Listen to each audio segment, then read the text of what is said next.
আমার বক্তব্যের শুরুতে একটি আহ্বান দিয়ে শুরু করব এবং বক্তব্যের শেষ করব আরেকটি আহ্বান দিয়ে, যে দুটোই স্বাধীনতার, যে দুটি সংগ্রামের, যে দুটোই যুদ্ধে ঝাঁপিয়ে পড়া। আমাদের এখন আর সময় নেই, আমাদের সময় ফুরিয়ে এসেছে, যুদ্ধে যাবার সময় হলো। গণতন্ত্র, সমাজতন্ত্র, ধর্মনিরপেক্ষতা ও জাতীয়তাবাদের লড়াইয়ে রাজপথে এসো। আপনি যদি দেখেন বাংলাদেশে আওয়ামী লীগের পক্ষে কারা কথা বলে, যারা নাকি আওয়ামী লীগের এই দীর্ঘ শাসন আমলে টাকা পয়সা রোজগার করেছে, দেশ থেকে টাকার পাচার করেছে, তারা আজকে কেউ বাংলাদেশে নেই। বাংলাদেশের আওয়ামী লীগের কথা তারা ভুলেও উচ্চারণ করে না। আমাদের সেই উচ্চারণ আমাদেরকেই করতে হবে। আজকে যে সমস্ত ভাইয়েরা এখানে বসে আছে, আমি তাদেরকে বলবো, এবং আমি জানি তারা এই বাংলাদেশ আওয়ামী লীগকে পুনরায় বাংলাদেশে ফিরে আনার জন্য আপ্রাণ চেষ্টা করছেন, এবং সেই চেষ্টা আমাদের চালিয়ে যেতে হবে। শুভ একটি কথা বলেছে যে আমরা যে যে জায়গাতে আছি, যে যে থানায়, যে যে শহরের, যে যে ওয়ার্ডে আমরা আছি, সেই ওয়ার্ড আওয়ামী লীগের যে সমস্ত ভাইয়েরা অসুবিধা আছে, যদি তৃণমূল পর্যায়ে যারা অসুবিধা আছে, তারা আমাদের সাথে যোগাযোগ করতে পারবে না, কারণ তাদের সেই ব্যবস্থা নাই। আমাদের খোঁজ নিয়ে তাদেরকে সহযোগিতা করতে হবে। আমরা এখান থেকে একটাই সহযোগিতা করতে পারি, সেটা হলো আর্থিক সহযোগিতা।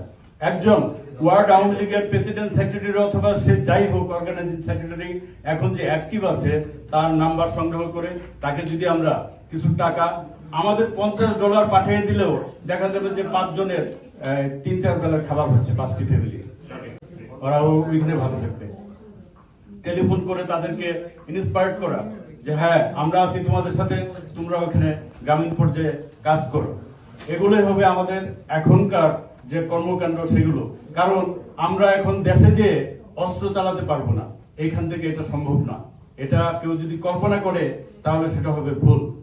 সংগ্রামী ভাই ও বন্ধুরা, আমি বলবো আমাদের যে সূতিকাগার, স্বাধীনতার জন্ম যেখান থেকে হয়েছে, যেখান থেকে বঙ্গবন্ধু মুজিব তার স্বাধীনতার ঘোষণা দিয়েছিলেন, যে বাড়িটি না থাকলে হয়তো অন্য কোনো জায়গা থেকে বঙ্গবন্ধু স্বাধীনতার ঘোষণা দিতে পারতেন না, সেই বাড়িটি আজকে ভেঙে দেওয়া হয়েছে।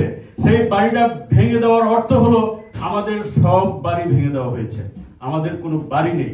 আমরা যারা বঙ্গবন্ধুর আদর্শ বিশ্বাস করি, আমাদের কোনো বাড়ি নেই, আমাদের কোনো ঘর নেই, আমরা ছন্ন ছাড়া, এবং আমরা যাকে বলি হোমলেস, সেই হোমলেসদের মতো আজকে আমরা পৃথিবীর দাঁড়ে দাঁড়ে আমাদের আইডেন্টিটির জন্য ঘুরে বেড়াচ্ছি।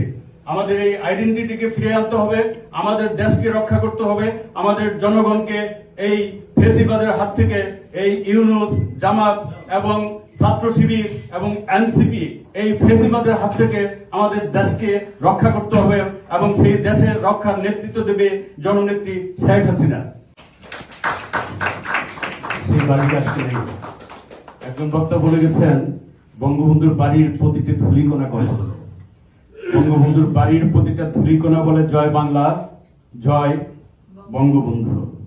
কাজেই ওই বাড়ির ধূলিকণা যতদিন ওরা ভাঙবে, সেই ধূলিকণা বাংলার আকাশে বাতাসে ছড়িয়ে পড়বে সারা বাংলাদেশে, এবং বঙ্গবন্ধুর চেতনা, আওয়ামী লীগের চেতনা সারা বাংলাদেশে ছড়িয়ে পড়বে। এটাই আমরা বিশ্বাস করি এবং এটাই আমাদের করতে হবে। আমি পরিশেষে আমি আর দীর্ঘায়িত করব না, আমি আরো কিছু কথা বলে আমার শেষ করব। সেটা হলো বিপ্লবী চেতনার অস্পষ্ট বেদনায় কাঁদে মুক্তিযোদ্ধার মন। এখানে আমাদের জয়নাল ভাই আছেন। বাংলার আকাশ আজকে কালো মেঘে আচ্ছন্ন, যেখানে হয়তো বৈশাখী ঝড় আসবে। যদি বৈশাখী ঝড় আসে, সেই ঝড়ে আমরা ভেসে যাব না, আমরা বৈশাখী ঝড়ে আম কুড়াতে যাব না, আমরা বৈশাখী ঝড়ে ট্রিগারে হাত রাখবো, আমরা বৈশাখী ঝড়ে রাজাকার আলবদর শিবিরের পাষণ্ডদের বুক ঝাঁঝরা করে দেব, আমরা ফিরে আনবো আমাদের স্বাধীনতা। পরিশেষে আমি যুদ্ধের ডাক দিয়ে আবার বলে যাচ্ছি, লিখতে হবে, বলতে হবে, আক্রমণ করতে হবে, স্বাধীন বাংলা গড়তে হবে, মরতে নয় মারতে হবে,